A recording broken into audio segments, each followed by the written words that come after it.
भूतिया स्टेशन एक छोटे से गांव में एक स्टेशन था। ये स्टेशन किसी बड़े शहर से दूर था और उसकी रेलवे लाइन बहुत ही कम इस्तेमाल होती थी। रात के समय जब रेलगाड़ी स्थानीय छोटे गांवों को छोड़कर गुजरती थी तो वहां का माहौल अजीब और भयानक हो जाता था।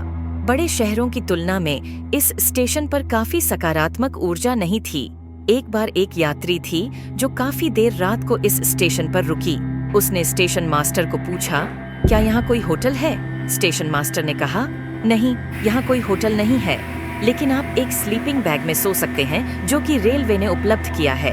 यात्री ने उसकी सलाह मान ली और स्लीपिंग बैग में सो गया। रात के आधे बजे यात्री को एक अजीब सी आवाज सुनाई दी। उसने आंखें खोली और चारों ओर देखने लगा, लेकिन कुछ नहीं देखा। वह सोने का प्रयास करने लगा, लेकिन उसे वह आवाज फिर से सुनाई दी। यह था जैसे कोई रोना रो रहा हो, लेकिन किसी भी अजनबी की आवाज नहीं आ रही थी। उसने फिर से आंखें खोली और देखा कि स्लीपिंग बैग के बाहर से अजीब सी रोशनी आ रही है। उसने बाहर निकलकर देखा, लेकिन कुछ नहीं था।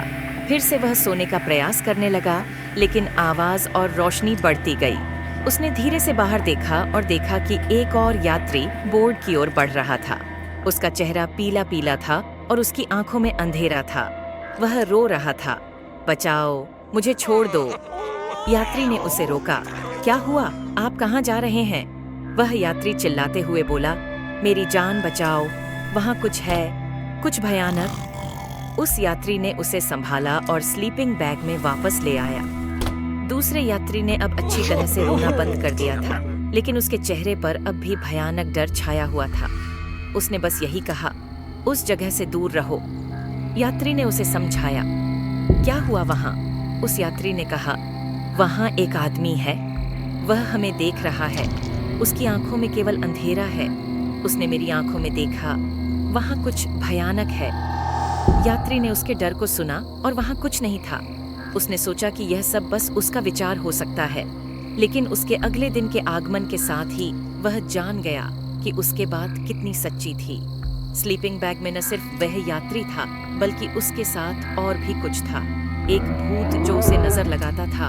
उसकी आंखों में केवल अंधेरा था और वहाँ कुछ भयानक था, जो यात्री की मौत की आवाज के साथ उसके दिल को डरा देने के लिए वहाँ मौजूद था। इसके बाद से वह स्टेशन किसी को भी नहीं आने देता और जो लोग वहाँ जाकर रुकते हैं उन्हें कभी वहाँ से वापस नहीं देखा गया। वह स्टेशन एक भूतिया स्थान बन गया था, जिसे कोई भी नहीं जानता कि क्या अंत में वहाँ होता है।